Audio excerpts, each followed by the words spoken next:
The EU's general pharmaceutical legislation and strategic autonomy agenda put pharmaceutical and industrial policies center stage in Europe. The Draghi report defined the life sciences and pharmaceutical sectors as critical to EU economic health and priorities. However, healthcare spending is still viewed as a cost, often axed under austerity measures, which is particularly true for innovative pharmaceutical spending.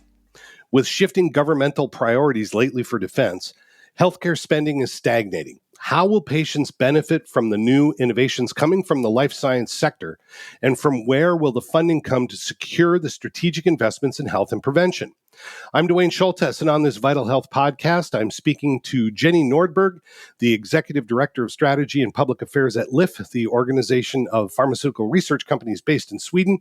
Jenni, it's always great to see you. How are you doing? I'm doing fine, and thank you for having me. Obviously, Sweden's been very proactive in promoting and providing access as well as a strategic agenda for the sector. Why do you think national policies in innovative ecosystems are so important in delivering society value? It's of great importance when it comes to this type of intersecting sectors as we have in life sciences and pharmaceuticals. So we cannot only talk about policies within healthcare, policies within finance, or policies within research and higher education, because they all rely on each other. So that's something that we've been working on in Sweden for almost a decade, I must say. And the Swedish pharmaceutical industry has always been really, really important to this country. But with the changes of the development of sort of the global changes within the sector, we had seen sort of a downturn, and we needed to get back up on that. So that's why there was an initiative several years ago really to have an investment on a national strategy for life sciences. And what are the main components of that strategy? How has Sweden pivoted to establish these bits that are working effectively? Yes, and when I say investment, unfortunately, I don't only mean investments in money, which would have been great if there was even more money, but we always need more money. That's sort of a given. The first thing was really that the fact that we have a national life sciences strategy really highlights the governmental priority. So that's one of the important parts. We were able to put precision medicine on top of the agenda, to have politicians on national and regional level talk about precision medicine, and after a while really understand what they meant when they talked about precision medicine. That's only one example. We've seen both legislative actions, we've seen investments on infrastructures in implementation. That's one of the gains. And really on the ways of working, I mean, the national strategy from life sciences in Sweden is from the government, and they've implemented it through a office for life sciences within the government offices, cross-ministry organization, and I used to head that and set that up, and that was, it's sort of an innovation in itself. So have a collective action within the government, and that has also been a vehicle really to drive new policy shifts, but it goes very, very slowly, and we need to speed up. Certainly. One thing about Sweden, which I find really interesting, is, yes, you do have a very prominent national strategy, but you do also, through all of healthcare, push a lot of the autonomy down to the regions. Do you think that's a secret sauce of why this has worked in Sweden? Because you put the efforts, basically they're closer to the patient? Yes, I think it's the really crucial point here is really the alignment throughout the ecosystem with all the actors, not only from the regional healthcare provider side or the national sort of legislative side, but also with industry on board. So having a national strategy, giving a sort of common direction and targets. And what this has also led to is quite a few initiatives also on regional strategies. Although I must say that we still have a very challenging ecosystem in Sweden, that we have the regional mandate for healthcare, we have the national mandate for the life sciences, for investments, etc. And we have a lot of the European mandate when it comes to the legislation. So it's all these things need to match.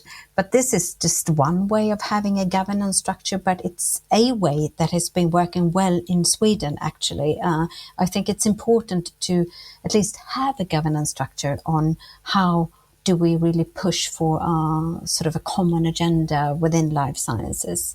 But would I be satisfied with the outcome? Definitely not, but at least pleased with having something to work along with. So if you look at those local, regional, and national strategies in Sweden, and Sweden's always seemed to do extremely well at the sort of large national policies. Sweden's had a long tradition of implementing government-led programs that seem to work because there's a lot of autonomy there.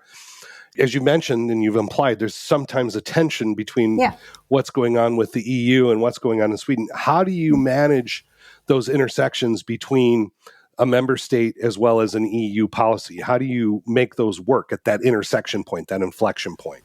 I wouldn't say that maybe that we always make it work, but it's the way that we tried it and that what we're working along is really to have the holistic approach. I mean, the definition for the life sciences strategy in Sweden, it's about solving the societal challenges linked to human health. So that's sort of one way sort of framing it, and it's really the sector that comprises research, education, innovation, and development of pharma, medtech, and treatments, together with prevention and implementation. So getting all the stakeholders together. And the national strategy sets out 8 priority areas, and that has been also picked up on the regional priority areas, not all but some, and it's really starting with the governance structure. And that's also something that we want to see more on a European level in the upcoming European life sciences strategy, to at least have a strategy around how do we have a governance structure. And when we're talking about priority areas, we're talking about things like, well, how do we work with collaboration in practice? How do we really utilize health data? What are the new governance structures, but also the new legislation that needs to come in place? I mean, what is the new ethical policy development that we need to see? I mean, that's what I'm talking about when I'm talking about priority areas. So it's really sort of broad and holistic, but within those different targets. What about specific clinical areas like NCDs, non-communicable diseases? Yes. As we have a more aging population, we're going to have to deal with NCDs. I mean, according to Eurostat data, we're going to see up to 20% of the population, 25% of the European population over 80 by 2050, 2060. Sweden is aging quite rapidly compared to other EU countries, unfortunately. How are you going to deal with the practicality of, as we have more NCDs, as people get older, costs are just going to go up? How do you balance that?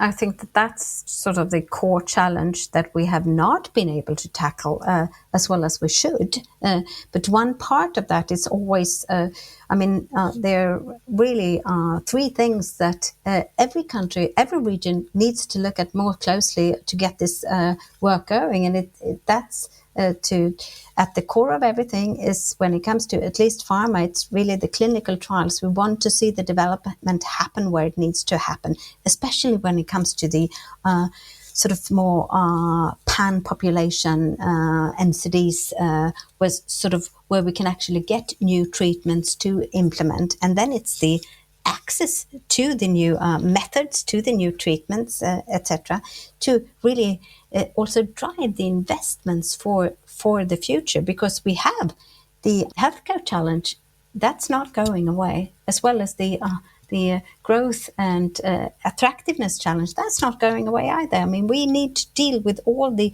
societal challenges that we have, and then we have to work with the tools that we have at hand, really to see that those are not different parts of a societal system. Those are the same part of a societal system. So that's why we need to see those things coming together. And that's maybe something that I would like to have see more in the Swedish life sciences strategy, really to make the connection between access to innovation, implementation for innovation in a much speedier way, with the investment part of the ecosystem. Those are not separate parts. Those need to be connected much more. There's just a general attack on healthcare investment as a cost. How do we deal with the fact that we're not looking at the economies of investing in effective prevention? Why do you think that is? just because it's, you have to work with really long-term budgets. We actually did that as a very successful case in Sweden when it comes to hepatitis C. We could really make an investment and have sort of a closed circuit around that. The investment needs to go up in order to make the gain later on. You need to have the long-term investment perspective, and that's not how we're working on within the healthcare system. The gains and the cost are at different sides. We need to change that. We need to tackle that. We need to tackle that now, because with the new geopolitical situation that you started on the discussion for today, the world is changing so rapidly now. We can't just sit around and talk about what we have been talking about for the last year or the last 10 years, that we have the silo budgeting, etc., and that's hindering us. We need to actively work through that. I think. But how do you practically do that? Because what you're getting into then is territoriality, political power. I mean, Yes. People can carve out these fortresses where they control budget. And if it's an annual budget, look, I've got my sick fund, I've got my annual budget. I really don't care about next year. Yeah. How do you get around that? I think that you have to get around it working through the system that you have today. I mean, we can talk about Sweden. We would probably need a reform. We have 21 healthcare regions that have the mandate for healthcare in Sweden. Sweden is a very small country on a global scale with 10 million people. A big country when it comes to geography, a very small country when it comes to population. But we punch above our weight when it comes to life sciences. And we need to work through the system that we have. We need to work with partnerships. I mean, no one can solve these healthcare challenges alone.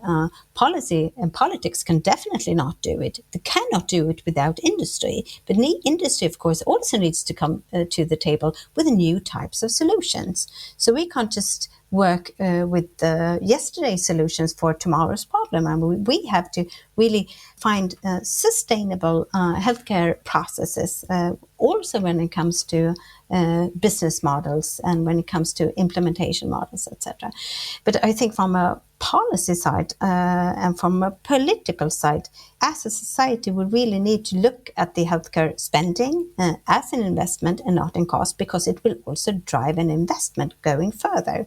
And I think that's a commitment also that industry can make. If you invest in earlier market access, we can also sort of co-invest in the gains and the outcome on the societal outcomes.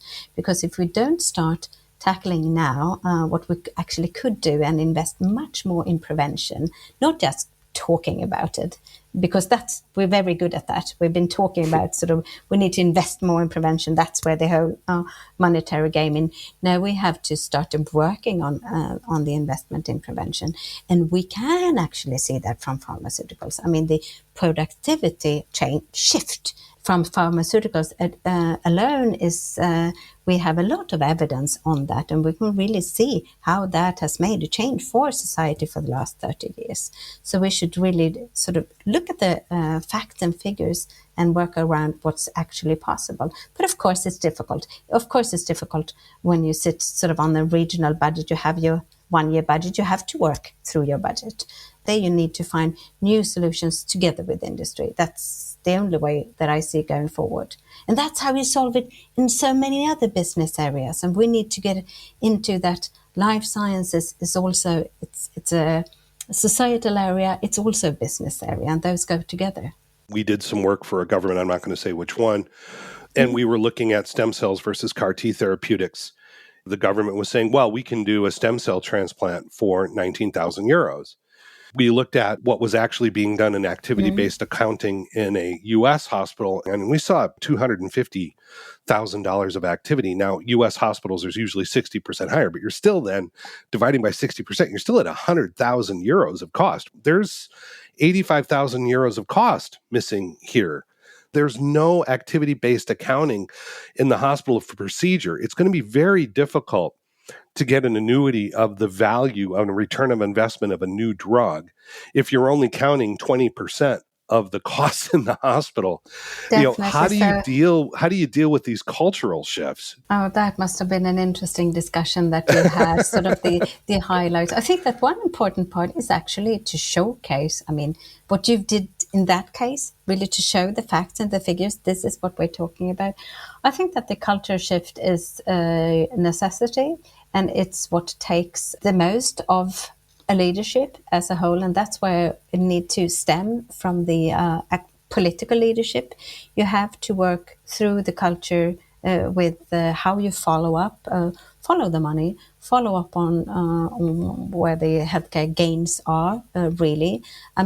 It's quite easy, at least in a system like the Swedish system, to follow the healthcare spendings and the spendings on pharmaceuticals, but it's not so easy to follow up on the outcomes. And still, we have a value-based HTA system, which is a good way to have as a framework, but you also, of course, need to follow up the outcomes. And that's actually a weakness that we have in our national life sciences strategy, and I think that that's something that we should work on much more, both on the Swedish side, but also on the European side. It's really to have it, what's the outcome? What's the outcome based? What are the outcomes of the investments that we're making? What are the outcomes of the policies that we're implementing?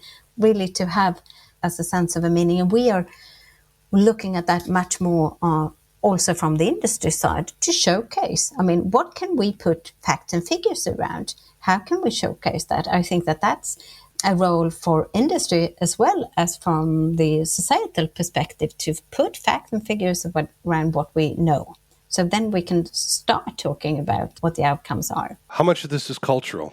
Intellectually change the way doctors are willing to share information or be essentially observed? Are they going to be willing to do this, Jenni?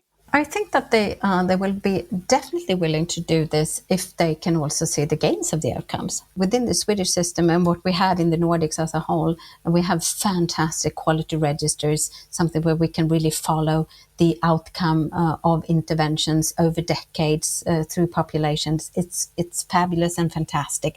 And it has been really the top tier quality registers that we have. Those are basis really for following a lot of the NCDs, for example, for obesity that are studied heavily. The way that has been so successful is really that the people working on the ground from the clinical perspective have been able also to see the outcome of their inputs around the line when they do their own patient follow-up or their own research follow-up, etc. So we have to really implement the outcome basis of the changes when that happens, when you see something that I can be even more successful in providing care for my patient. I think that culture shifts can be really, really fast. That's one way of working in. The other part is money. Money and power. Money and power goes together. It will be painful in some parts. And that's sort of where the political leadership comes in. If we look at the EU's new economic governance framework, the NEGF, where you put these as infrastructure or social security investments. So it's a new way to access funding lines from the European Commission. What do you think is required both at the EU level as well as at the national level to integrate these investments in prevention and care? That's sort of $1 billion question. One of the key components is actually the governance structure. So if we are going to make investments in prevention, the gains will not be at the same place within the budgetary framework as the investments are. That's why you need a holistic governance perspective, like the Office for Life Sciences that we've had. So that's one part. From a Swedish perspective, what we really need, we need some political leadership on this. We need to see sort of a national program on prevention and self-care. If we want to see the impact on that side, we also need to put the investments there. And I definitely think that that's something that could be a sort of a joint effort also with a public-private partnership to really work on that type of investment and to see the gain from there. And also to see that prevention is not only healthy living on a personal level. Prevention is also both primary and secondary prevention in utilizing the tools that we have in healthcare. And one of the tools that we have is pharmaceuticals and medical technology that can actually keep us healthier where we are in life right now. If we look at, say, some of the regulatory tools that are being discussed, the midterm fiscal structural plan, the MTPs, you've got these ballywick of alphabet soup salad of government programs. The practicalities, you still need to get those to work. I mean, do these help, or are they buzzwords? Where do they live in the practical implementation of making things actually work for patients? On the European level, we really desperate need a new buzzword from within the European context, which is the omnibus. And we need sort of the life sciences omnibus for our ways of working, because we have so many intersecting legislative processes on the European level when it comes to the governance of this industry, the implementation of this industry, the access of this industry, sort of making it work. So I think that we are too heavy on the sort of framework structure when it comes to policy side. So that's one thing. And especially right now, I mean, it's really time for action to see what's sort of the best scale of a framework condition to have right now, because I think that it's a lot of soup salad, as you said, with the different words and the different acronyms, and they all make pretty good sense when you look at one directorate and when you look at that framework and that condition. But when you see the overall governance, it does not add up. And especially Sweden, I'm sad to say, but very good at gold plating sometimes when it comes to the implementation also, but these new frameworks, and that we need to also look at. And I'm very glad that the Swedish government is now putting a lot of focus on that, as is the European level. I just fear that it will still take too long time. We've talked a lot about Sweden, obviously, for obvious reasons. Are there any other countries in the EU that you think are going the right way, that maybe are pushing things effectively? Is there something that you can hold up as a benchmark to maybe say, yeah, we can maybe do a little of that? There are certainly European countries that are doing parts, I mean, really, really well. We've seen the driving forces of the fast implementation of pharmaceuticals when it comes to access, both from Italy and Germany, sort of really leading that way. When it comes to the implementation of life sciences strategy, we have our sister nation in Denmark, but also very good national life sciences strategy, putting more industrial focus. And what I really like from the Danish part is that they have clear targets, KPIs, they follow up. I mean, that's a key issue. But also from the United Kingdom, within Europe, they have the broad perspective. They have worked with their Office for Life Sciences for quite a long time, and it's really part of the industrial strategy. We see a lot of those initiatives that are really important for Europe and for the European Union, to see the drivers for this industry are different, of course, in the different regions, but there's a lot to learn on a European level and also on a national level from each other. If you were appointed to a high-level commission in Brussels, what would be the one thing you would do first? What would be your first plan of attack? This is your first really easy question, Duane. And that is because the answer is so easy. It would be to secure at least 10 years of regulatory data protection within the European Union.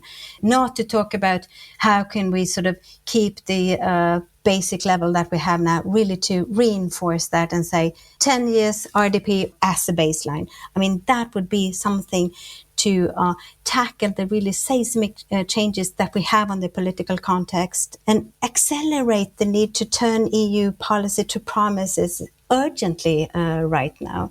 With the Draghi report, we saw what we have been talking about for a long time, highlighted sort of on a few hundred pages. That was really important.